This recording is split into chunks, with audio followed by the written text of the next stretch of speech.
Welcome back. आप सबों का स्वागत है रितेश कॉमर्स क्लासेस पे। मैं रितेश शाह। तो हम लोग कर रहे थे क्या, एनपीओ में हो गया था हमारा क्वेश्चन 30 तक कंप्लीट, यानी खत्म था 30 तक खत्म। तो जैसा कि दिख रहा होगा क्वेश्चन नंबर कितना 31 करेंगे एस्केसिंग बुक का। चलो आ जाओ। 31 नंबर में क्या कहता है, फ्रॉम द फॉलोइंग प्रिपेयर क्या करोगे, रिसीव एंड पेमेंट अकाउंट बनाना और इनकम एक्सपेंडिचर अकाउंट बनाना 31 दिसंबर 2023। यहाँ दो कह रहा है, एक इनकम एक्सपेंडिचर भी बनाओ और रिसीव एंड पेमेंट अकाउंट भी बनाओ। पहले क्या था, रिसीव एंड पेमेंट दे रखा था, उसके हेल्प से हम लोग बनाते थे इनकम एक्सपेंडिचर अकाउंट। यहाँ भी वही है, रिसीव पेमेंट दे रखा है ना, रिसीव्ट्स और पेमेंट्स।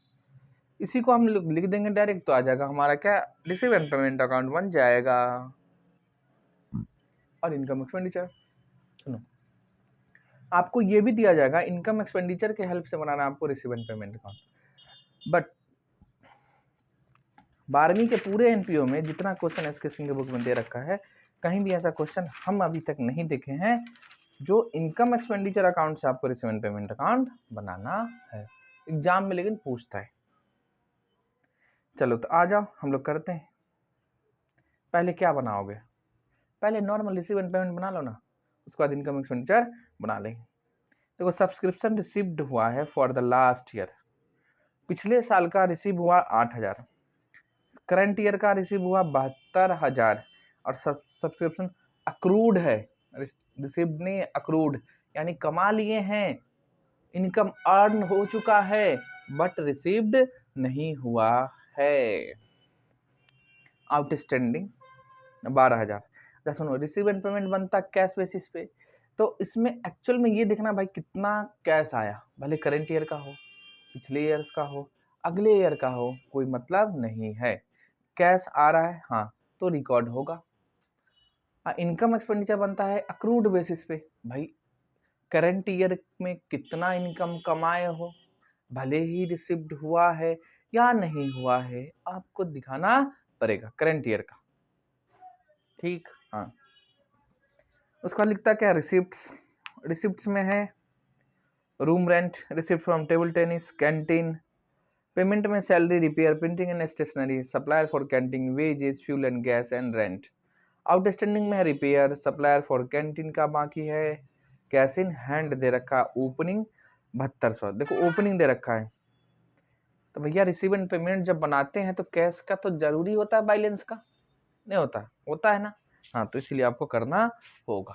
चलिए, तो पहले हम लोग सिंपल सी बात है, रिसीव एंड पेमेंट अकाउंट बनाएंगे, तो इसी के हेल्प से हम लोग बनाएंगे इनकम एक्सपेंडिचर। तो ये आपको बना के नहीं दिया, आपको दोनों बनाना है। तो receive and payment account for the year ending 31 दिसंबर 2023, यानी स्टेट का आपको क्या बनाना है, receipts and payment account.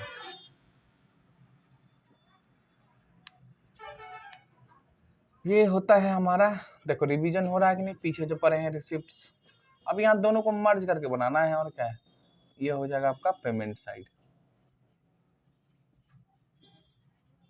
Cash का ओपनिंग दे रखा तो 2, बैलेंस बीडी, तो कैश का ओपनिंग दे रखा है 7200, हो गया। अब एक्चुअल में जितना कैश लिखो हो, रिसीव किए हो दिखाओ, तो आया है क्या क्या, सब्सक्रिप्शन के नाम पे आया है, देखो सब्सक्रिप्शन के नाम पे आया है 2000, देखो 23 का है ना, तो लास्ट ईयर कौन सा रहा होगा 22, और 2023 में कितना आया है, देखो 8,000 पिछले साल वाला और 72,000 करंट ईयर वाला, तो टोटल कितना 80,000 सब्सक्रिप्शन रिसीव्ड हुआ है। 12,000 नहीं लिखेंगे, क्यों, क्योंकि ये अक्रूड है, कमा लिए बट रिसीव्ड नहीं हुआ, इसलिए आपको नहीं दिखाना है, ये इनकम एक्सपेंडिचर में इसका इम्पैक्ट होगा, तो ध्यान दीजिएगा। रिसिप्ट में क्या क्या है, रेंट आया है, रूम का रेंट, तो लिखेंगे टू रेंट। देखो पैसा आया ना, तो नॉर्मल सी बात है रिसिप्ट साइड में हम लिखेंगे। बताइए कितना आया, 4000। थोड़ा अमाउंट मिला के चलिएगा। रिसिप्ट फ्रॉम टेबल टेनिस 24,000 और कैंटीन से आया है, तो लिख दे डायरेक्ट टेबल टेनिस। क्या रिसिप्ट लिखेंगे, टेबल टेनिस से आया है 24,000 और कैंटीन से आया है 50,000। ये हुआ।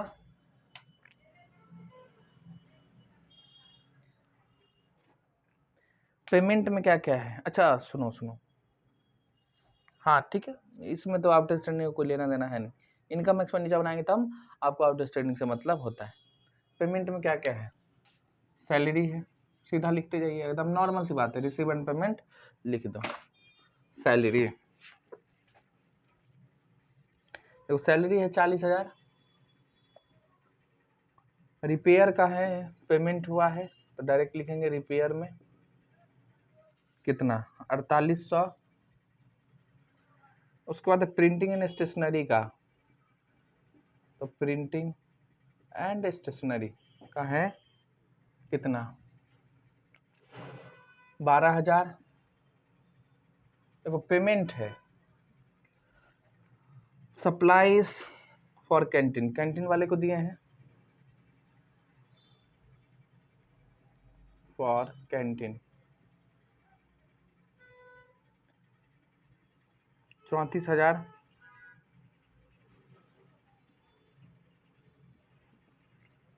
वेजेज पेड हो चुका है, कितना हुआ वेजेज, 27,200। उसके बाद है वेजेज फ्यूल एंड गैस, देखो फ्यूल एंड गैस ये भी पेमेंट है, लिखेंगे पेमेंट साइड। और क्या है, इसमें केवल सजा के लिख दो भाई, रिसीव्ड वाला एक तरफ, पेमेंट वाला एक तरफ। और रेंट का पेड हुआ है 20,000, ये हो गया। ओपनिंग लिख दिए 7200। देखो हमको इतना इतना आयो, यानी ओपनिंग इतना कैश का था, सब्सक्रिप्शन का आया है 80,000, रेंट का 4,000, टेबल टेनिस का 24,000 और कैंटीन से 50,000 आया। पेमेंट हुआ कितने, 40 रिपेयर का, सॉरी सैलरी का, रिपेयर का है 4800, printing and stationery 12, supplier for canteen. ये रोज का टाइम बन गया है लगता मेरे को। चलिए सर आ गया लाइट। तो ये हमारा रिसीव एंड पेमेंट का पूरा लिख लिए थे। इसके बाद आपको क्या बनाना है, इनकम एक्सपेंडिचर। पहले रिसीव एंड पेमेंट का टोटल कर लेते हैं, है ना। चलिए तो भैया पहले डेबिट साइड जोड़ोगे, क्योंकि ओपनिंग है, क्लोजिंग इधर आएगा, अगर आएगा तो 7200 प्लस में 80,000, 4,000 प्लस में 24,000, यानी दोनों जोड़ना है आपको 50,000। तो रिसिप्ट साइड में आएगा आपका 1,65,200, 1,65,200। और यही अमाउंट यहाँ लिखेंगे। अब पेमेंट को इसमें से माइनस कर देंगे, जो बचेगा वो हमारा क्लोजिंग बैलेंस हो जाता है। तो 40,000 प्लस में 4,800 प्लस में 12,000 प्लस में 34,000, 35,000, फिर है 34 के बाद है 27,200, फिर है 16,000, फिर है 20,000। तो 1,24,000 माइनस करेंगे 1,65,200, यानी 11,200 कैश का क्लोजिंग बैलेंस आएगा। 11,200 ये क्या है, क्लोजिंग बैलेंस, यानी कैश हमारे पास में इतना बचा हुआ। अब देखो ये रिसीव एंड पेमेंट अकाउंट बन गया। अब इसी के हेल्प से आपको क्या बनाना है, इनकम एक्सपेंडिचर। तो यहाँ लिखेंगे income and expenditure account for year ending 31 दिसंबर 2023। अब देखो ये ना कैश बेसिस से बना, यानी एक्चुअल में कितना कैश आया और कितना कैश गया है। और ये जो बनेगा कैश पे बनेगा,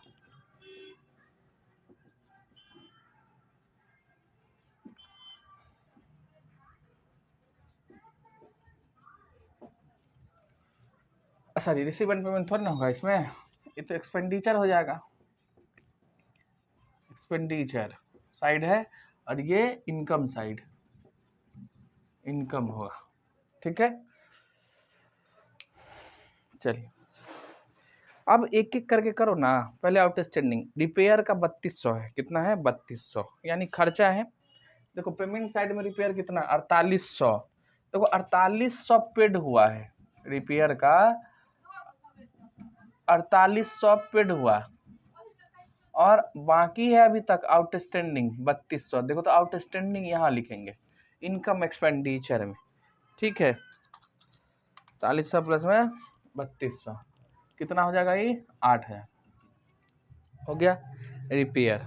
समझ में आया, यानी पेमेंट किए 4800, बाकी था कितना 3200, तो भैया टोटल खर्चा कितना 4000 सॉरी 8000।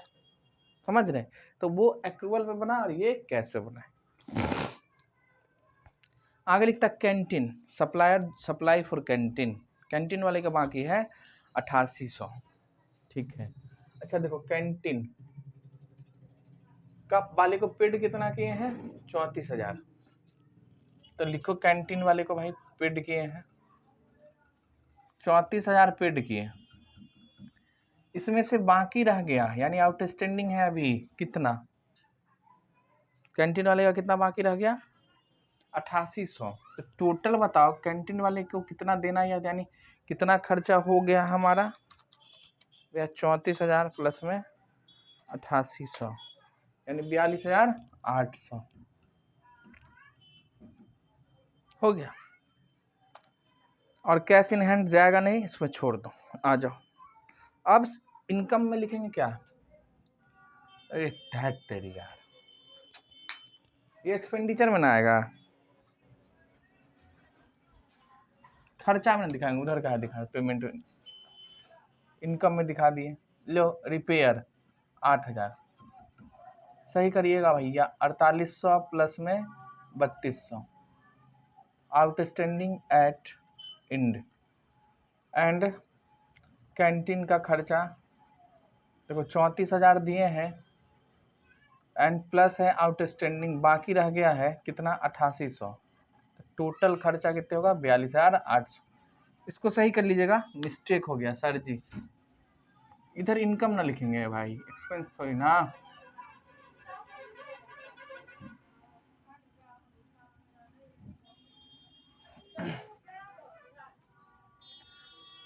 इसके बाद अब इनकम में क्या दिखाऊंगा, सब्सक्रिप्शन, तो भैया इनकम साइड में जाएंगे, लिखेंगे सब्सक्रिप्शन, सब्सक्रिप्शन। देखो सब्सक्रिप्शन करंट ईयर का लिखना है तुमको, और करंट ईयर का आउटस्टैंडिंग कितना है वो लिखना है। कितना रिसीव्ड हुआ करंट ईयर के लिए 72000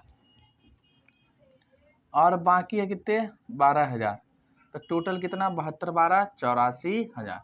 अच्छा यहाँ देखिए तो सब्सक्रिप्शन 80 है, यहाँ 84, क्यों, क्योंकि यहाँ पे रिसीव हुआ पिछले साल का 8000, करंट ईयर का 72000, और यहाँ क्या है भाई इस साल कम का रिसीव हुआ 72000, कमाए और कितना बाकी रह गया था आपका 12, तो दिखाएंगे 84,000 इनकम है।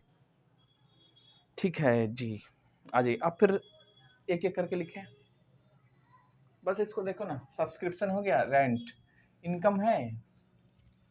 चलो तो इनकम साइड में लिखेंगे बाई रेंट, रिसिप्ट है ना, तो रेंट में कितने लिखोगे 4000, कोई और एडजस्टमेंट नहीं है, एडजस्टमेंट आपका था सब्सक्रिप्शन रिपेयर एंड कैंटीन का, हमने कर दिया है। अब सीधा सब लिख दो ना, by table tennis, table tennis से कितने पैसा आया 24,000, और कैंटीन वाले का तो बाई कैंटीन 50,000, ये हो गया खत्म। अब देखो पेमेंट में सैलरी लिखे तो खर्चा भी होगा ना हमारा जी, सैलरी, इसको ब्लैक से घिस दे सही रहेगा, लिखो सैलरी 40,000, सैलरी के नाम पे कितने खर्चा है 40,000। रिपेयर हमारा हो गया, printing and stationery, printing and stationery का कितने है 12,000। इसके बाद कैंटीन हो गया वेजेज, देखो मजदूरी वेजेज, वेजेज का कितना है 27,200। अच्छा सुनो, ये पेमेंट है तो रेवेन्यू रिसिप्ट जितना सब यहाँ लिख रहे, तो पेमेंट यानी पैसा जाएगा।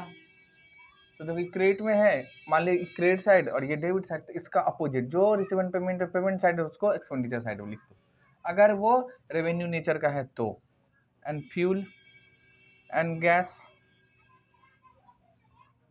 16,000, और फिर रेंट का है 20,000, बस हो गया। वो इसमें और ओपनिंग क्लोजिंग होता नहीं, इसमें तो क्या होता है सरप्लस या फिर डिफिसिट, यही होगा, क्लोजिंग लिखना है नहीं।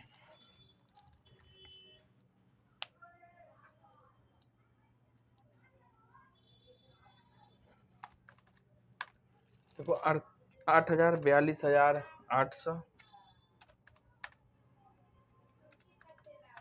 40,000, 12,000, प्रिंटिंग स्टेशनरी है 12,000, फिर 27,200, फिर 16,000 और फिर 20,000।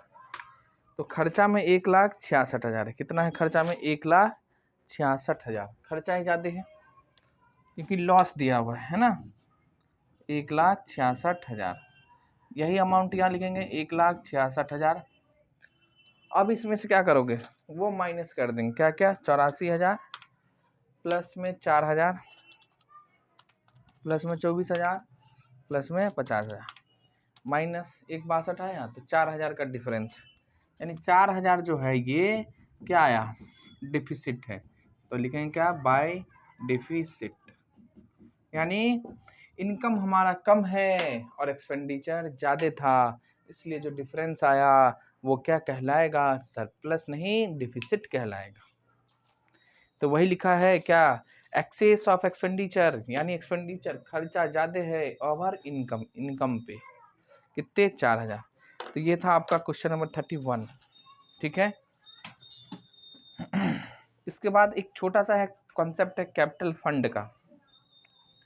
Capital fund, opening capital fund, capital fund. एक मिनट जब माइक को थोड़ा सेंटर में लाने दे, है ना। कैपिटल फंड, तो कैपिटल फंड देखो इसमें ना एनपीओ में बैलेंस शीट में, यानी जो इन्वेस्टमेंट होता है, जैसे सोल प्रोप्राइटर है, पार्टनरशिप है, इसमें जो होता है ऑनर का इन्वेस्टमेंट, उसको हम कैपिटल बोलते हैं। और यहाँ पे क्या बोलते हैं? कैपिटल नहीं, कैपिटल फंड बोलते हैं। तो कैपिटल फंड कहाँ का डिफरेंस होता है बताओ? बैलेंस शीट से ही होता है कि ना जी। मूस, चलो तो इसको हटाया जाए। तो अगला कॉन्सेप्ट है आपका कैपिटल फंड। कैपिटल फंड छोटा सा है, ये लिख लिए होंगे, नहीं लिखे हैं तो रोक के देख लीजिए, उसके बाद फिर आगे कंटिन्यू करिए।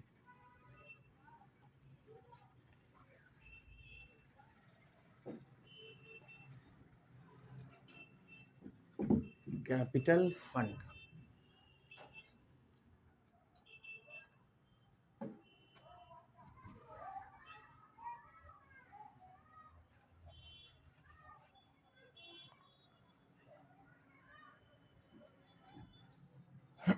तो कैपिटल फंड जो होता है वो डिफरेंस होता है टोटल एसेट्स का किससे? लायबिलिटी से। लायबिलिटी कौन सा? Outsider, outsider. तो नोट डाल के अगर आप लिखना चाहते हैं तो लिख लीजिए कैपिटल फंड, यानी टोटल एसेट्स जितना संपत्तियां हैं इसमें से माइनस कर देंगे आउटसाइडर लायबिलिटी। आउटसाइडर लायबिलिटी जितना भी है उसको माइनस करोगे, अपने आप आ जाएगा कैपिटल फंड। तो ये तो फार्मूला इन जनरल हुआ। इसको हम लोग ना बैलेंस शीट बना के भी बना लेंगे। जैसे बैलेंस शीट मान लो बनाना है तो लिखेंगे बैलेंस शीट एज ऑन, जिस डेट को दिया रहेगा वो। देखो कैपिटल जो होता है वो बैलेंस शीट के लायबिलिटी साइड में दिखाते हैं ना जी। हाँ, तो ये अल्टरनेटिव है, अल्टरनेटिव। आप तो या तो टोटल असेट्स में से आउटसाइडर लायबिलिटी माइनस कर दो या फिर बैलेंस शीट खींचो। तो देखो ये हो गया हमारा लायबिलिटी साइड, ये होता है हमारा असेट साइड, यही होता है, और ये अमाउंट और ये भी अमाउंट। तो इसमें असेट्स आएंगे, ठीक है। असेट्स में कौन कौन आएगा भाई? करंट असेट्स हैं और फिक्स असेट्स, यही होगा सारा। इसका यहाँ टोटल आएगा और इसमें लायबिलिटी लिखेंगे, लायबिलिटीज आउटसाइडर यानी करंट लायबिलिटी और फिक्स्ड लायबिलिटी या लॉन्ग टर्म लायबिलिटी। तो यहाँ पे टोटल लायबिलिटी, आउटसाइडर का जो भी लायबिलिटी होगा वो लिखना है, लायबिलिटीज जितना भी लायबिलिटीज है आउटसाइडर, धंधे की बाहर। इसका जो डिफरेंस यहाँ आएगा वही कहलाएगा आपको कैपिटल फंड। कैपिटल फंड समझ गए?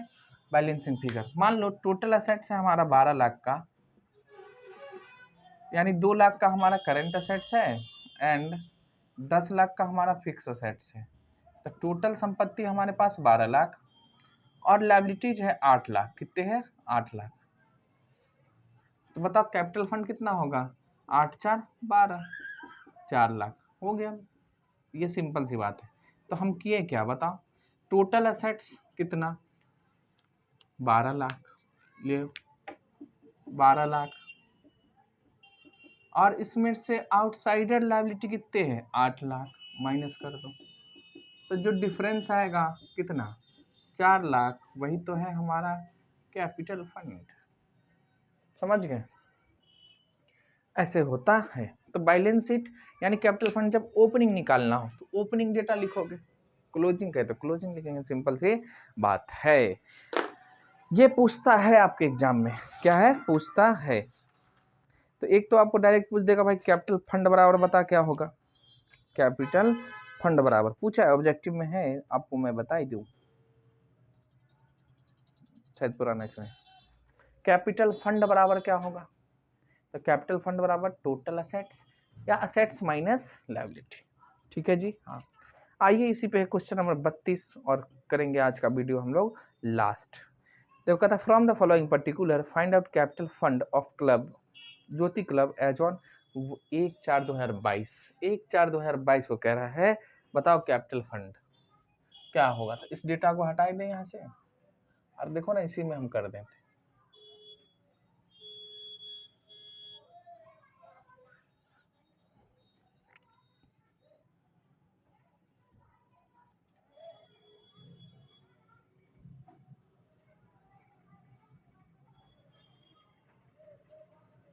तो यहाँ क्वेश्चन नंबर लिखेंगे कितना बताओ।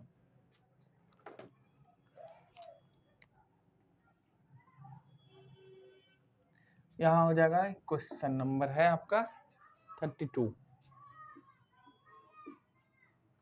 देखिए असेट्स लिखा है एज ऑन 1/4, तारीख भी लिख दो 2022, यानी ओपनिंग बताओ। असेट्स में क्या है? कैश एट बैंक है, नहीं भी लिखता तब भी हम बता लेते, बना लेते, क्योंकि कैश जो है हमारा तो संपत्ति होता है ना। तो कैश एट बैंक कितने? 30,000 कैश है। फर्नीचर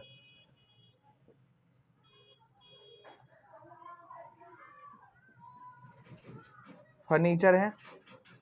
सब्सक्रिप्शन बाकी है, देख रहे हो सब एकदम आपको लिख के दिया है। असेट्स है 10,000। सब्सक्रिप्शन के बाद स्टॉक है, ओपनिंग है बॉल का और इसका 5,000। ये असेट्स है। लायबिलिटी में देखिए क्या क्या लिखा है एज ऑन। सब्सक्रिप्शन एडवांस है तो एडवांस सब्सक्रिप्शन बताओ कितने? 4,000। Outstanding salary, outstanding salary 6,000। और कैश एट बैंक देखो ये क्लोजिंग दे रखा है 31/3/2023 को। जो कैश एट बैंक है ये क्लोजिंग बैलेंस है, तो इसको नहीं लिखना, क्योंकि ओपनिंग बना रहे हैं अपने लोग, तो क्लोजिंग को नहीं लिखना है। नहीं लिखे, चलो अब इसका क्या करोगे, टोटल एसेट्स कितने बताओ, 25 35 10 40 30 70,000। यहाँ भी क्या लिखेंगे 70,000। 70 में से 6 4 10 घटा दो यानी लायबिलिटी हमारा कितने है 10,000। तो डिफरेंस जो आएगा वो कैपिटल फंड न तो कहलाएगा, ये पूछा गया एग्जाम में, तो ये ऐसा पूछता है, एकदम सिंपल है। आपको अगर एसेट्स और लायबिलिटी के बारे में पता हो तो आप आराम से कर सकते हैं कैपिटल फंड। अगर आप फार्मूला पे करोगे तो क्या करना है, टोटल एसेट्स, बता टोटल एसेट्स कितने हमारा 70,000, और इसमें से लायबिलिटी 4 10 डिफरेंस कितना होगा 60,000। ये हो गया कैपिटल फंड। बस बात खत्म है जी, इतना ही था, एक ही क्वेश्चन था, हमने करा दिया आपको। हाँ, बट आगे जो बड़ा बड़ा क्वेश्चन बनाएंगे वहाँ कैपिटल फंड को आपको यूज करना पड़ेगा। चलिए आज के लिए इतना ही रहने देते हैं, हम लोग फिर मिलते हैं अगले वीडियो में, तब तक के लिए बाय बाय। अगर आप नए हैं तो चैनल को सब्सक्राइब करें, अच्छा लगता है वीडियो तो दोस्तों में शेयर करो, ज़्यादा से ज़्यादा शेयर करिए, ठीक है, बाय बाय।